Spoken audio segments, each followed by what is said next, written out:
दोस्तों, ये कहानी है एक ऐसे महान इंसान की जिसने ऐसे परिवेश में जन्म लिया जहां समाज के कुछ लोग गरीब और दलित वर्ग पर बहुत अत्याचार और शोषण कर रहे थे।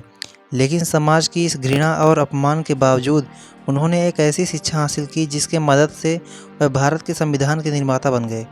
दोस्तों, मैं बात कर रहा हूँ डॉक्टर भीमराव अम्बेडकर की, जिनका जन्म 14 अप्रैल 1851 को मध्य प्रदेश के मऊ गांव में रामजी मालोजी सकपाल और भीमाबाई के पुत्र के रूप में हुआ।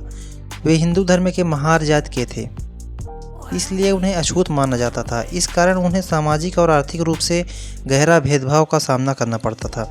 भीमराव अम्बेडकर के पूर्वज ब्रिटिश ईस्ट इंडिया कंपनी की सेना में कार्यरत थे और उनके पिता रामजी सकपाल भारतीय सेना की महू छावनी में कार्यरत थे। अपनी जात के कारण भीमराव को सामाजिक प्रतिरोध का सामना करना पड़ रहा था। भीमराव के पिता रामजी अपने बच्चों को शुरुआत से ही शिक्षा को लेकर प्रोत्साहित करते रहते थे। यही कारण है कि भीमराव बचपन से ही पढ़ाई में अच्छे थे। लेकिन जैसा कि वह उस जाति के थे जिसे उस समय अछूत माना जाता था। अछूत का मतलब यह था कि अगर किसी नीचे जात के लोगों द्वारा किसी वस्तु को छू दिया जाता था तो उस वस्तु को अपवित्र मान लिया जाता था। यहाँ तक कि नीची जात के बच्चे समाज की इस खराब सोच की वजह से पढ़ाई लिखाई के लिए स्कूल भी नहीं जा सकते थे।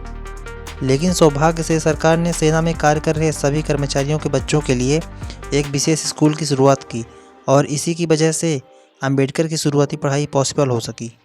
स्कूल में पढ़ाई लिखाई में अच्छे होने के बावजूद अंबेडकर और उनके साथ के सभी नीची जात के बच्चों को क्लास के बाहर या फिर क्लास के कोने में अलग बैठाया जाता था। यहाँ तक कि वहाँ पानी पीने के लिए उन्हें नल नहीं छूने दिया जाता था। लेकिन डॉक्टर भीमराव ने अपमानजनक स्थितियों का सामना करते हुए धैर्य और वीरता से अपनी स्कूली शिक्षा प्राप्त की और इसके बाद कॉलेज की पढ़ाई भी पूरी की। कॉलेज में ग्रेजुएशन पूरा होने के बाद अंबेडकर ने 1915 में कोलंबिया विश्वविद्यालय से अर्थशास्त्र में एमए की शिक्षा ली। डॉक्टर भीमराव अम्बेडकर ने इतनी असमानताओं का सामना करने के बाद भी इन्होंने 15 डिग्रियां हासिल की और यह 9 भाषाओं के सबसे बेहतर जानकार थे। डॉक्टर भीमराव छुआछूत की पीड़ा को जन्म से ही झेलते आए थे। जाति प्रथा और ऊंच नीच का भेदभाव वह बचपन से ही देखते आए थे। अंबेडकर ने छुआछूत के विरुद्ध संघर्ष किया और इसके जरिए वे निम्न जाति वालों को छुआछूत की प्रथा से मुक्ति दिलाना चाहते थे और समाज में बराबर का दर्जा दिलाना चाहते थे। सन 1920 के दशक में मुंबई में डॉक्टर भीमराव अम्बेडकर ने अपने भाषण में साफ साफ कहा था कि जहां मेरे व्यक्तिगत हित और देश हित में टकराव होगा वहां मैं देश के हित को प्राथमिकता दूंगा, लेकिन जहां दलित जातियों और देश हित में टकराव होगा वहां मैं दलित जातियों को प्राथमिकता दूंगा। वे दलित वर्ग के लिए मसीहा के रूप में सामने आए और अपने अंतिम क्षण तक दलितों को सम्मान दिलाने के लिए संघर्ष किया।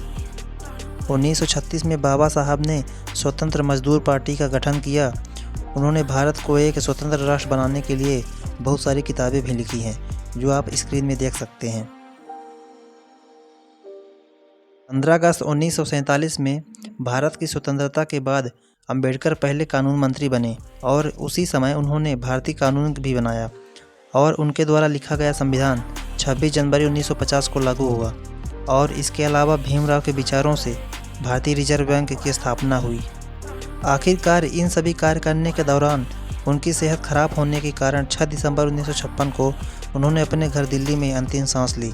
डॉक्टर भीमराव अम्बेडकर के जीवन से यह सीखने को मिलता है कि हिम्मत इतनी बड़ी रखनी चाहिए कि किस्मत छोटी लगने लगे।